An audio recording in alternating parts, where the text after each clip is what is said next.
Oke, assalamualaikum warahmatullahi wabarakatuh. Alhamdulillah rabbil alamin wa bihi nasta'inu ala umuri dunya waddin. Wassalatu wassalamu ala asyrofil anbiya wal mursalin wa ala alihi wa sahbihi ajmain amma ba'du. Sebelumnya perkenalkan, nama saya Thoriq Alail. Saya dari mahasiswa Universitas Islam Fatimah Bekasi atau Unisma Bekasi. Di sini saya akan menjawab seputar pertanyaan UTS fikih ahkam muamalah. Yang pertama, penjelasan tentang syarat dan rukun akad. Apa aja sih? Nah, yang pertama dari definisinya. Definisinya yaitu akad itu berasal dari bahasa al-aqdu. Dalam bentuk jamak disebut al-uqud, yang berarti ikatan atau tali simpul. Menurut menurut ulama fikih itu kata akad itu didefinisikan sebagai hubungan antara ijab dan kabul sesuai kehendak syariat yang menetapkan adanya pengaruh akibat hukum dalam objek perikatan. Nah, dari sini dapat disimpulkan atau dapat diterjemahkan secara bahasa, yaitu hubungan antara dua perkataan yang di dalamnya masuk juga pengertian janji dan sumpah. Karena sumpah menguatkan niat orang yang berjanji untuk melaksanakan isi kandungan, isi sumpah atau mengingkarinya, meninggalkannya. Nah, lanjut ke syaratnya. Syarat-syarat akad itu apa aja sih? Yang kedua, yang pertama, kedua orang yang melakukan akad cakap bertindak, maka akad orang yang tidak cakap atau gila ini dianggap tidak sah. Jadi harus berakal, tidak boleh gila. Yang kedua adalah yang dijadikan objek akad dapat menerima hukumnya. Yang ketiga adalah akad itu diizinkan oleh syara dilakukan oleh orang yang mempunyai hak atau melakukannya, walaupun dia bukan akaid yang memiliki barang. Lanjut, yang selanjutnya itu akad bukan jenis akad yang dilarang seperti jual beli mulamasa. Lanjut, ijab harus berjalan terus, maka ijab tidak sah apabila ijab tersebut dibatalkan sebelum adanya qabul. Jadi ijab itu harus ada, perjanjian ini harus ada. Lanjut ke rukunnya. rukun akad yaitu akaid, yaitu orang yang berakal, tidak bersepakat. Tidak boleh yang tidak bersepakat. Jadi dia nggak bersepakat tapi menyetujuinya, itu tidak sah akadnya. Nah, yang selanjutnya yaitu makul ialah benda-benda yang diakadkan, seperti benda yang ada di dalam transaksi jual beli. Nah, yang selanjutnya itu ma'udul al-akad, yaitu tujuan pokok dalam melakukan akad. Yang selanjutnya adalah sigo al-akad yang terdiri dari ijab dan qabul. Nah, oke, selanjutnya pertanyaan kedua akan dilanjutkan ke video selanjutnya. Oke, lanjut ke pertanyaan yang kedua, yaitu jelaskan akad produk penghimpunan dana di perbankan syariah. Nah, apa aja sih produk penghimpunan dana di perbankan syariah? Yang pertama tabungan, yang kedua giro, yang ketiga deposit. Nah, dari tabungan, apa sih tabungan? Nah, tabungan menurut Undang-Undang Perbankan Nomor 10 Tahun 1998 adalah tabungan merupakan simpanan yang pada penarikannya hanya dapat dilakukan menurut syarat tertentu yang telah disepakati. Namun, tidak dapat ditarik dengan cek, biljet, giro atau alat lain yang sama dengan hal itu. Nah, lanjut, jenis akad tabungan ini terbagi menjadi 3. Yang pertama wadi'ah yan amanah, yang kedua wadi'ah yan romana, yang ketiga mudharabah mutlaqah. Yang pertama wadi'ah yan amanah. Wadi'ah yan amanah itu merupakan titipan murni, yakni pihak yang dititip tidak boleh memanfaatkan dana atau barang yang dititipkan, tidak boleh memanfaatkan dana atau barang yang dititipkan, berhak meminta biaya penitipan. Jadi si bank ini berhak meminta biaya penitipannya. Nah, ketika nasabah ingin sewaktu-waktu titipannya ini dikembalikan, nah penitipan ini harus dikembalikan kembali.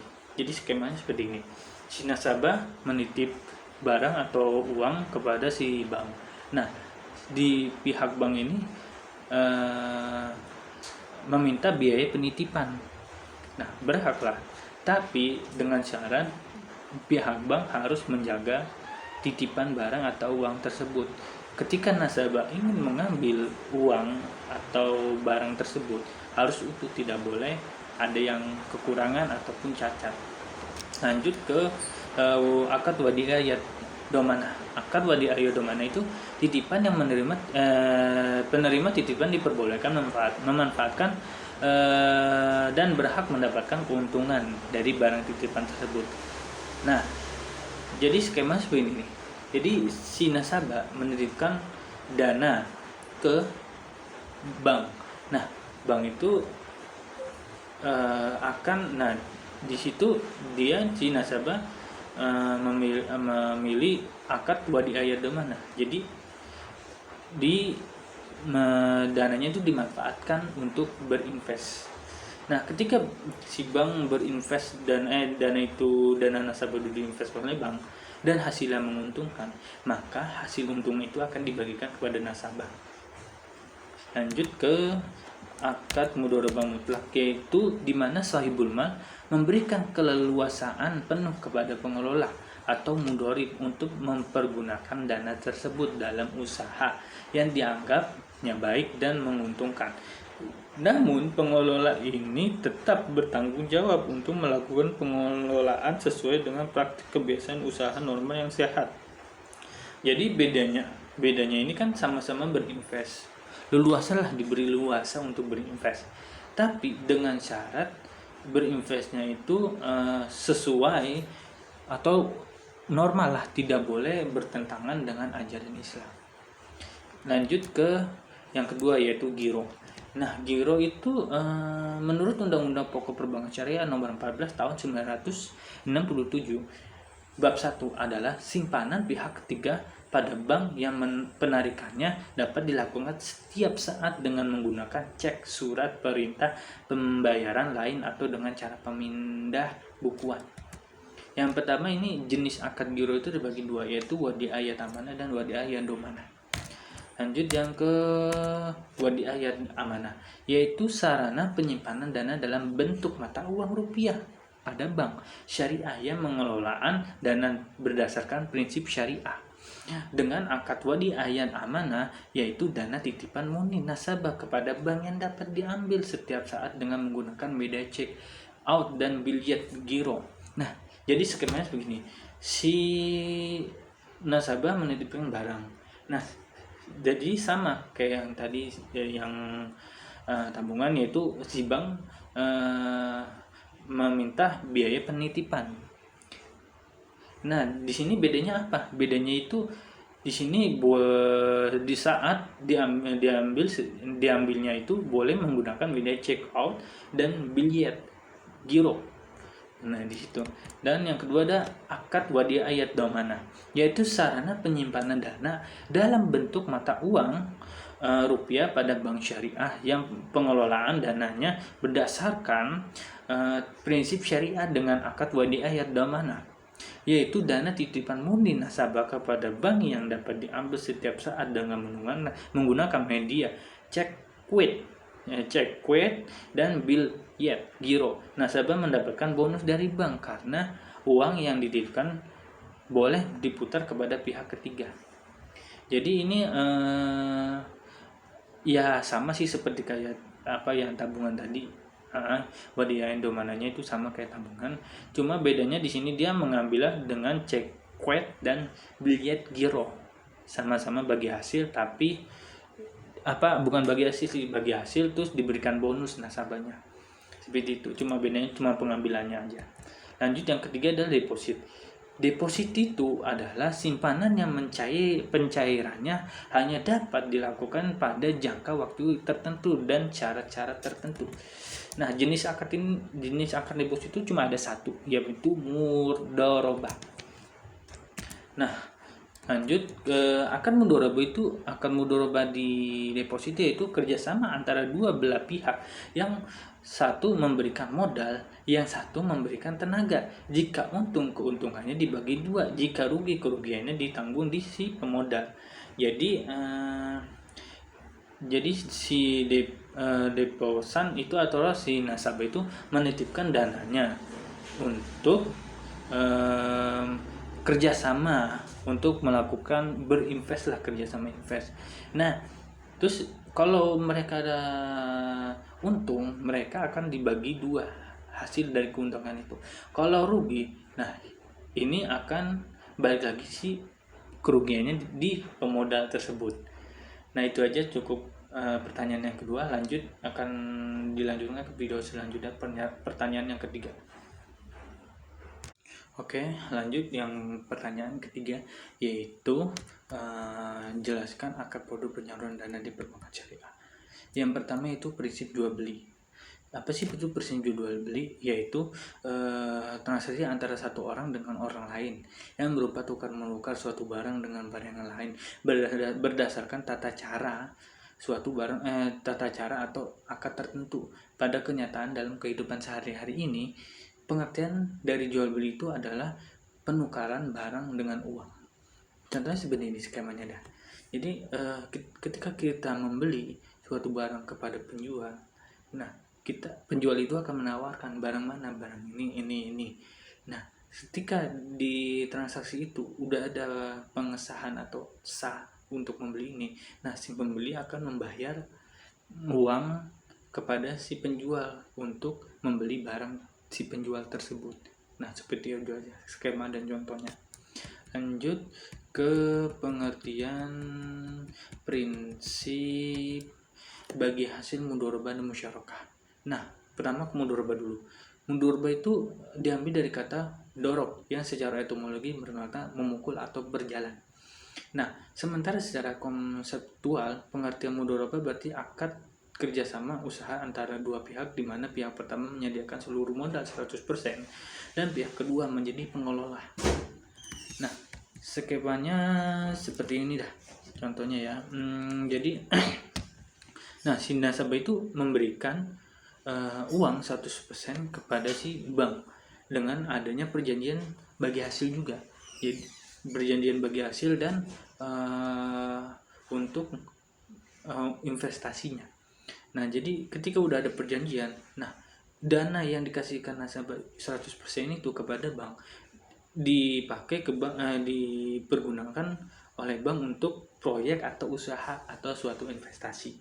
Nah, ketika suatu proyek, usaha atau investasi tersebut menguntungkan, maka akan dibagi keuntungan antara pihak nasabah dan pihak bank.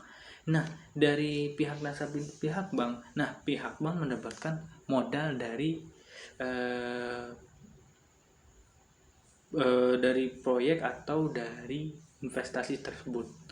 Nah, seperti itu. Lanjut ke musyarakahnya, yaitu pengertian musyarakah yaitu prinsip yaitu kerjasama antara dua pihak atau lebih untuk suatu usaha tertentu, di mana masing-masing pihak memberikan kontribusi sumbangan dana dengan kesepakatan bahwa keuntungan dan risiko akan ditanggung bersama sesuai kesepakatan. Jadi kesepakatannya itu harus ditanggung bersama ya risikonya. Nggak boleh kayak tadi sebelumnya itu pihak bank tidak bertanggung jawab kalau ada kerugian. Jadi seperti itulah. Lanjut ke skema prinsip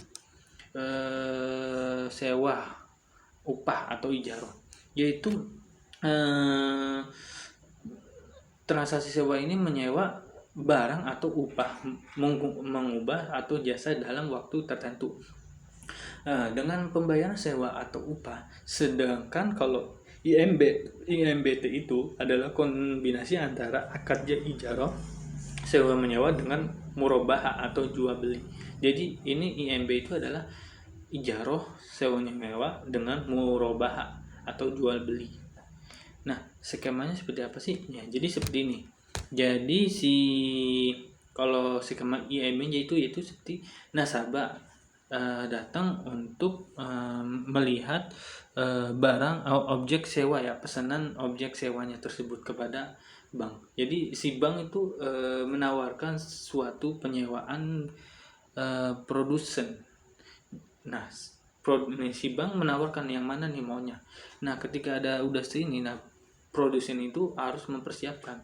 Ketika sudah mempersiapkan produsennya, nah Jadi hasil sewa itu akan diberikan kepada nasabah lagi, itu skemanya. Lanjut yang tadi ya, yang keempat kepotong, yaitu prinsip pinjaman atau Qardul Hasan. Qardul Hasan itu adalah suatu sistem yang berkaitan dengan segala bentuk pinjaman tanpa imbalan berasaskan pada hukum al-qars atau al-hasan. Qars secara bahasa berarti kata al-qard. Harta yang dipinjamkan merupakan bagian dari harta milik pihak yang memberikan pinjaman. Nah, seperti itu. Jadi skemanya seperti ini, dah langsung ke skemanya. Yaitu akad qars, yaitu si nasabah meminjam dana kepada si bank. Nah, si bank memberikan modal kepada si nasabah untuk mengelola menjadi usaha atau membuat usaha tersebut. Nah, ketika usaha itu mendapatkan untung, maka si pengelola mengambil modal tersebut dan si nasabah mendapatkan keuntungan. Nah, seperti itu yang course-nya. Lanjut ntar di video selanjutnya itu pertanyaan yang ke-4 ya. Oke, lanjut ke pertanyaan yang keempat, yaitu jelaskan akad produk jasa di perbankan syariah. Apa aja sih akad pada jasa keuangan di perbankan syariah? Yang pertama hawalah, yang kedua rahan, yang ketiga wakalah, yang keempat kafalah, yang kelima syarf. Yang pertama hawalah. Hawalah itu apa? Yaitu akad pemindahan utang berhutang suatu pihak kepada pihak yang lain. Nah, syaratnya apa aja sih? Yang pertama kerelaan dari si muhil. Yang kedua adanya persetujuan dari pemberi hutang atau muhal yang haknya dialihkan kepada orang lain.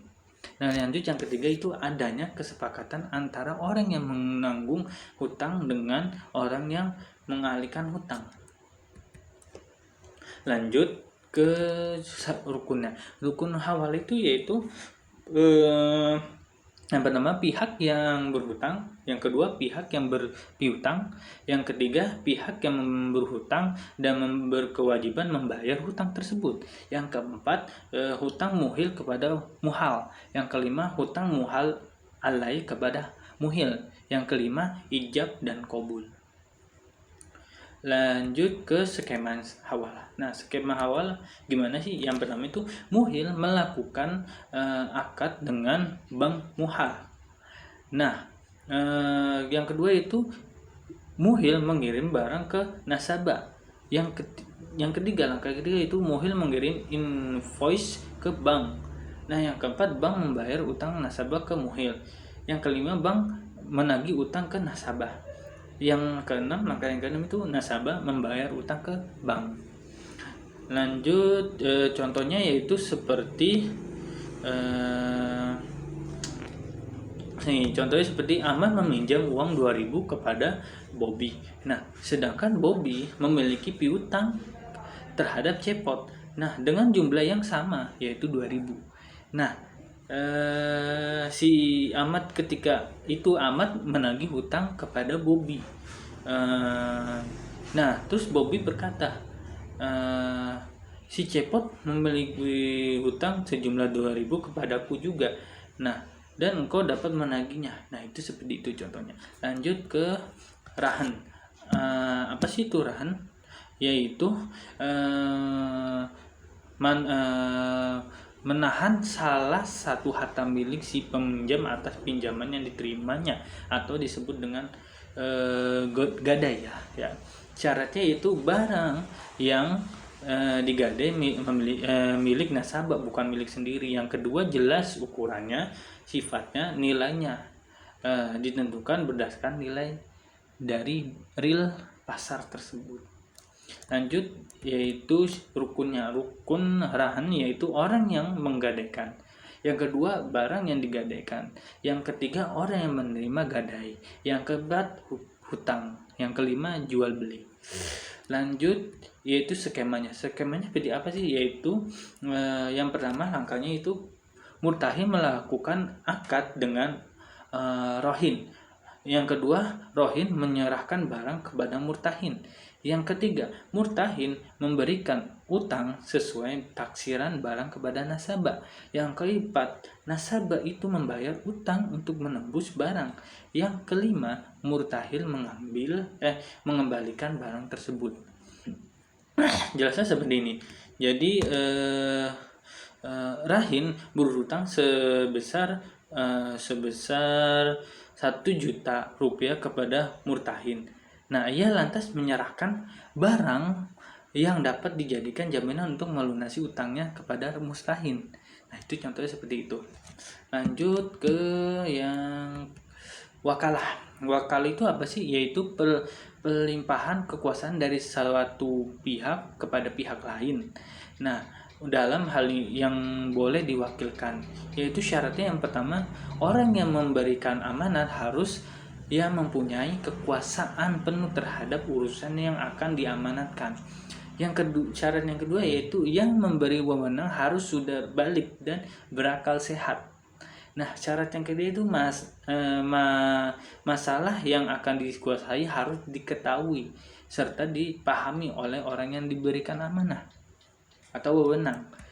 Nah, rukunnya yaitu yang pertama adalah orang yang memberikan wewenang, kedua orang yang memberi wewenang, yang ketiga urusan yang diwakilkan, yang keempat jual beli.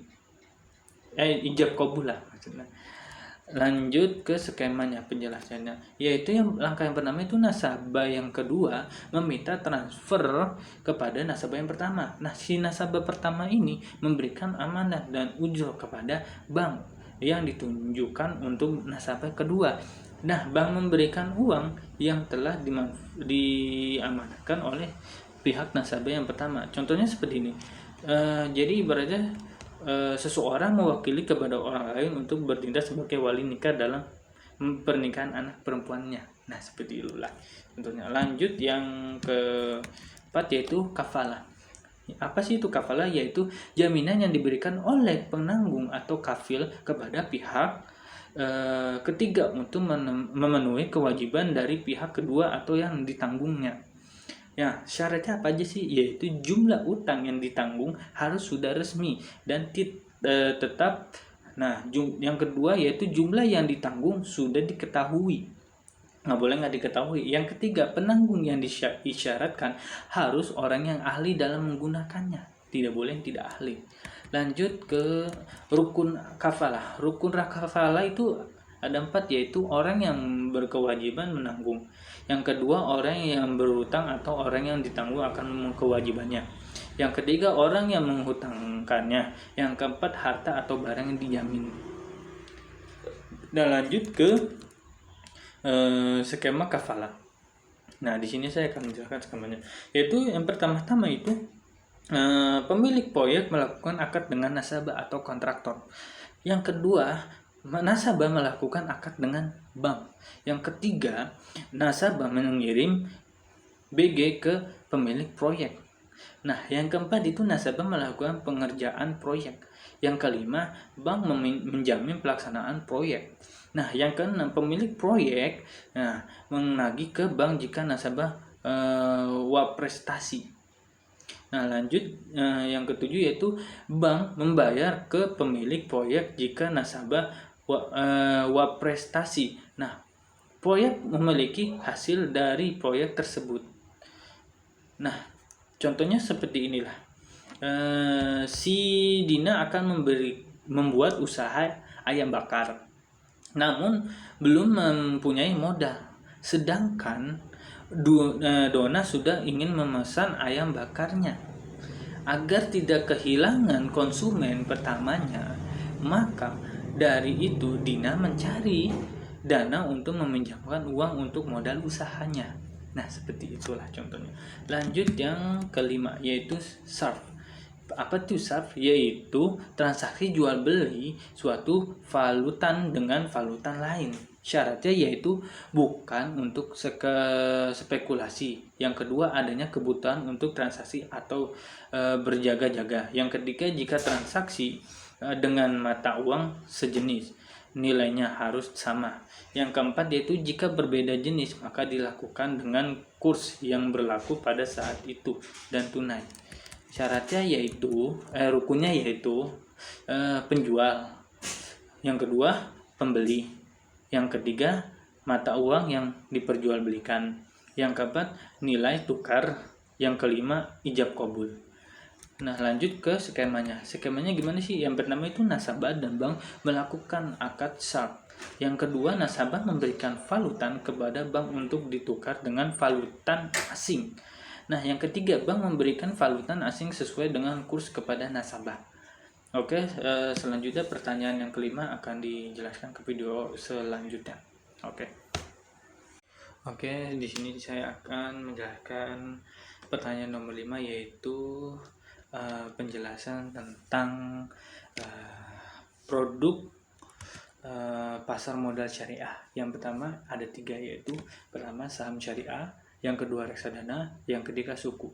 Yang pertama itu saham syariah, yaitu surat berharga yang mencerminkan suatu kepemilikan atau hak suatu perusahaan yang telah diterbitkan oleh emiten. Nah, di mana dalam kegiatan usaha ini cara pengelolaannya sesuai dengan prinsip syariah. Tidak boleh tidak prinsip syariah. Nah, dalam saham syariah ini akad yang digunakan adalah akad mudharabah musyarakah.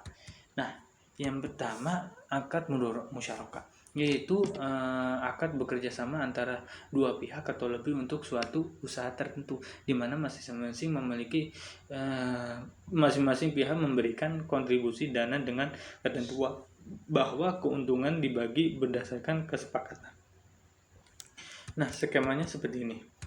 Yang pertama, emiten menawarkan saham kepada investor. Nah, yang kedua, investor membayar setoran dana untuk menanamkan saham tersebut. Nah, yang ketiga, emiten memberikan saham kepada investor. Itu skema yang pertama, yaitu saham syariah mudharabah. Yang kedua, yaitu akad kerjasama usaha antara pemilik dana, sahibul mal, dan pengelola dana yang mempunyai keahlian atau keterampilan untuk mengelola suatu usaha yang produksi dan halal. Nah, skemanya apa aja sih? Nah, skemanya kayak gini, yaitu investor menyetor dananya kepada bursa efek untuk dikelola membeli saham. Nah, langkah yang kedua yaitu bursa efek memperjualbelikan saham melalui emiten. Nah, yang ketiga, emiten memberikan saham yang sudah dikelola kepada investor. Nah, lanjut yang kedua yaitu akad suku. Nah, jenis-jenis. Jadi akad suku itu yaitu efek syariah berupa sertifikat atau bukti kepemilikan yang bernilai sama dan memiliki bagian yang tidak terpisah atau tidak terbagi atas aset yang mendasarinya. Yaitu suku ini merupakan cerminan kepemilikan aset berwujud yang disewakan atau akan disewakan dan bukan berupa surat hutang. Akad yang digunakan dalam suku ini adalah mudharabah musyarakah, murabahah, salam, dan istihsan ijarah. Yaitu yang pertama suku ijarah. Suku ijarah itu adalah akad pemindahan hak guna atas barang atau jasa tanpa diikuti dengan pemindahan kepemilikan barang atau jasa itu sendiri. Nah, skemanya yaitu pertama itu langkahnya pengalihan manfaat objek ijarah. Investor menyerahkan kekuasaan kepada pemberi sewa untuk melakukan proyeknya. Yang ketiga itu memberi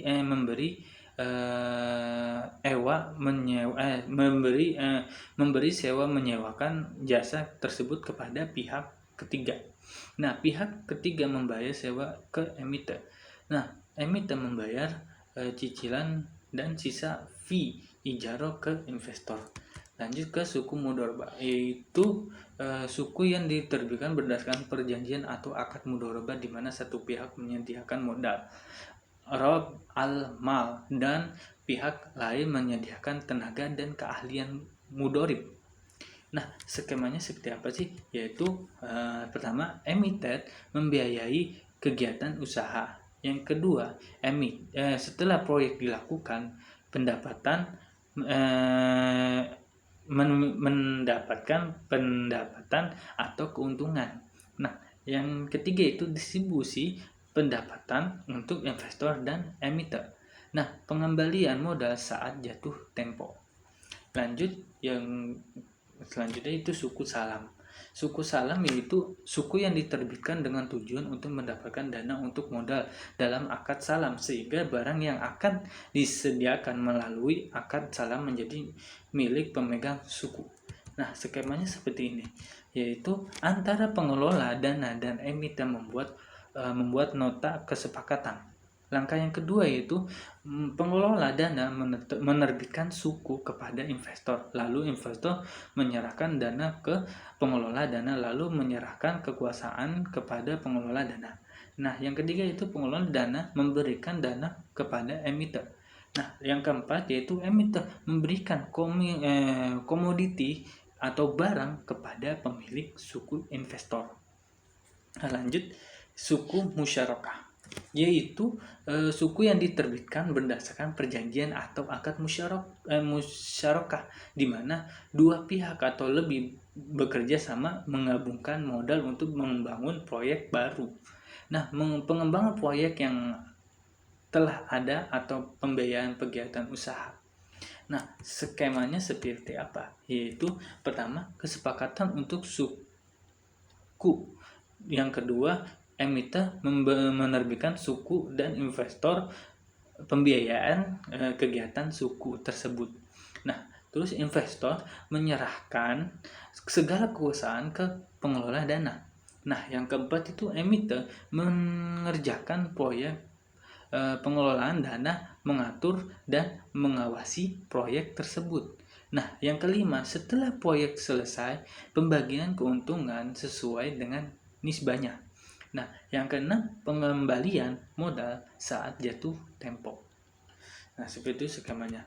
Lanjut ke suku istisna, yaitu suku yang diterbitkan berdasarkan perjanjian atau akad istisna. Nah, di mana para pihak penyepakatan jual beli dalam rangka pembiayaan suku proyek atau barang.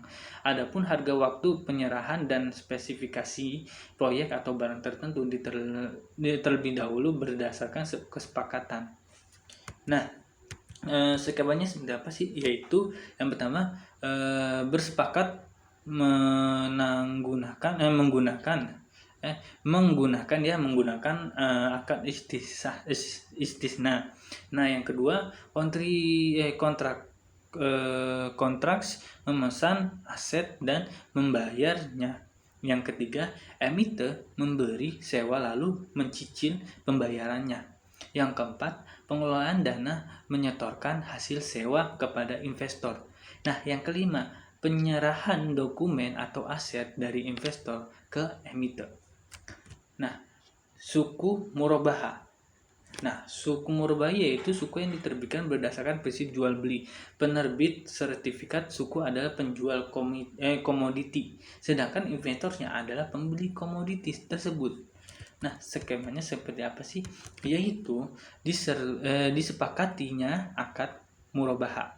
Yang kedua itu emiten menerbitkan suku dan investor pembayaran atau pembiayaan suku. Nah, yang ketiga, pengelolaan dana pembeli barang ke penyedia alat. Yang keempat, penyerahan barang dan dokumen ke emiten. Yang kelima, emiten membayar cicilan kepada investor. Nah, lanjut ke reksadana syariah. Apa sih itu reksadana syariah? Yaitu reksadana dalam UUP dan pengaturan pelaksanaannya yang pengelolaannya tidak bertentangan dengan prinsip-prinsip syariah di pasar modal. Nah, reksadana syariah ini umumnya merupakan salah satu pilihan bagi masyarakat pemodal. Nah, khususnya pemodal kecil dan pemodal yang tidak memiliki banyak waktu untuk keahlian untuk menghitung risiko atas investasi mereka.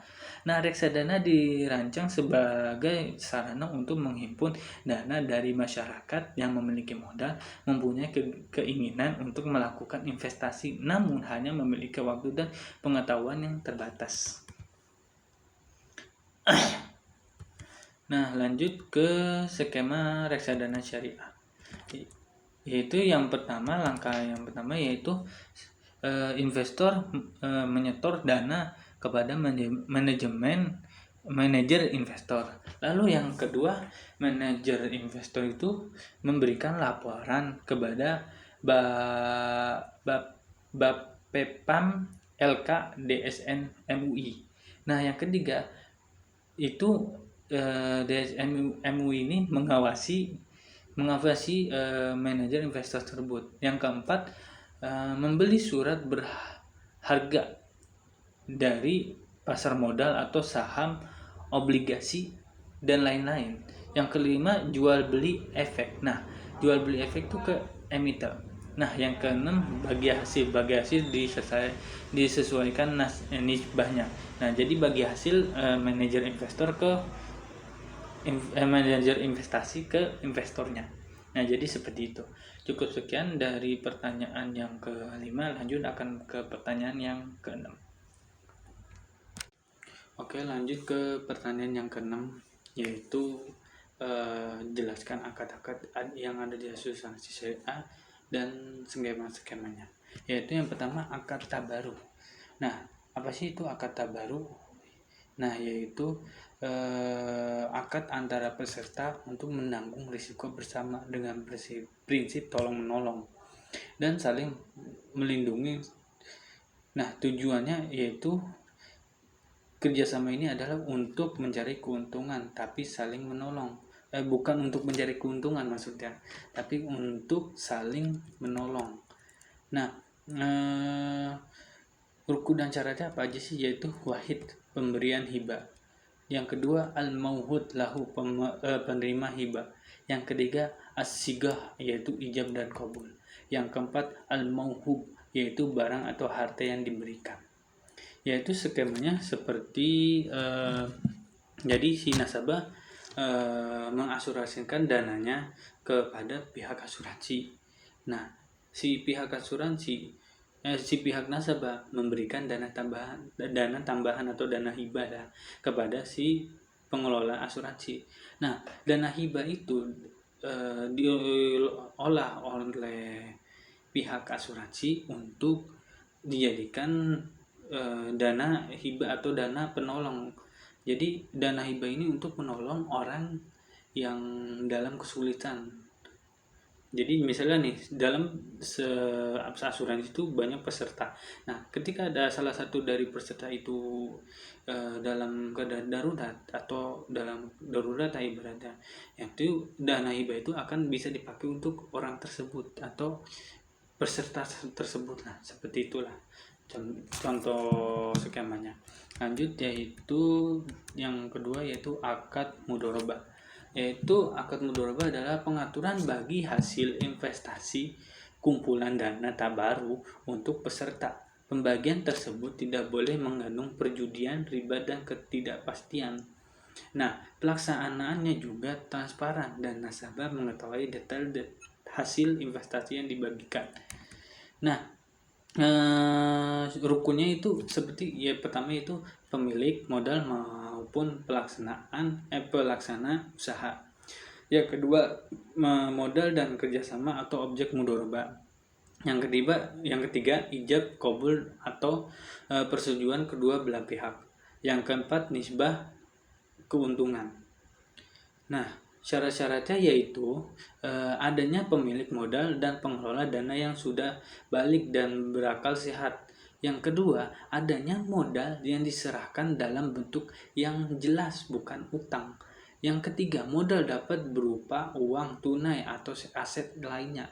Yang keempat, terjadinya ijab dan qabul yang menunjukkan persetujuan kedua belah pihak. Nah, yang kelima, nisbah yang dibuat oleh kedua belah pihak harus dengan pembagian yang adil dan jelas, tidak boleh tidak jelas. Nah, skemanya seperti apa? Yaitu skema mudharabah, yaitu yang pertama, si pihak sohibul mal atau pihak nasabah itu memberikan dana 100% kepada nasabah kepada pihak asuransi lah ya. Nah, pihak asuransi mengutuskan seseorang untuk mengelola dana tersebut untuk dibuat usaha atau diinvestasikan. Nah lanjut, dari hasil investasi pasti ada untungnya. Nah keuntungan itu akan dibagi dua, akan dibagikan kepada pihak pertama, yaitu pihak pengelola asuransi dan pihak sohibul mal atau nasabah lah ya, seperti itulah skemanya. Lanjut ke mudharabah musyarakah. Apa sih itu mudharabah musyarakah? Yaitu termasuk akad tijarah juga, yang memberikan kuasa kepada perusahaan sebagai mudharib untuk mengelola investasi dana tabaruk atau dana investasi peserta. Nah, yang digabung dengan kekayaan perusahaan. Jadi dana dari perusahaan ini akan digabung ke dana perusahaan sesuai kuasa atau wewenang yang diberikan dengan imbalan berupa bagi hasil. Nah, jadi imbalannya akan sama kayak tadi, mudharabah itu bagi hasil atau nisbah yang besarnya ditentukan berdasarkan komposisi kekayaan yang digabung dan telah disepakati sebelumnya. Jadi harus ada kesepakatan terlebih dahulu lah. Nah, lanjut ke skemanya yaitu seperti ini. Jadi ibaratnya si nasabah ini memberikan dananya berapa persen ya kepada pihak asuransi. Nah, pihak nasabah ini ingin melakukan akad mudharabah musyarakah. Nah, jadi dia ingin menyatukan dananya itu kepada dengan dana pihak asuransi tersebut. Nah, jadi dana pihak asuransi tersebut dan dana nasabah tersebut disatukan dan diinvestasikan. Nah, ketika sudah diinvestasikan pasti akan mendapatkan keuntungan. Nah, kalau mendapatkan kerugian pasti tidak akan mendapatkan bagi hasil tersebut. Nah, kalau mendapatkan keuntungan pasti akan dibagi kepada pihak nasabah dan pihak asuransi tersebut juga. Jadi seperti bedanya dengan mudharabah itu, yaitu kalau mudharabah jadi hanya modal kita aja yang diinvestasikan, bukan dengan modal perusahaan juga. Kalau akad mudharabah musyarakah itu digabungkan dengan dengan modal perusahaan juga. Jadi modal kita digabungkan dengan modal perusahaan juga. Jadi dijadikan satu. Nah, itu akan dibagi hasil kalau mendapatkan keuntungan sesuai dengan perjanjian atau enggak sesuai dengan modal terbanyaknya aja. Jadi di pihak nasabah modalnya berapa, pihak ini modal berapa. Nah, yang paling tinggi akan mendapatkan keuntungan tinggi. Tapi ya pokoknya intinya adalah ada bagi hasilnya juga lah, seperti itu. Ya, cukup sekian dari saya, kurang lebihnya mohon maaf apabila ada kesalahan dalam penjelasan ini atau ya kurang ngomongnya, mohon dimaafkan karena saya dalam tahap belajar. Cukup sekian. Wassalamualaikum warahmatullahi wabarakatuh.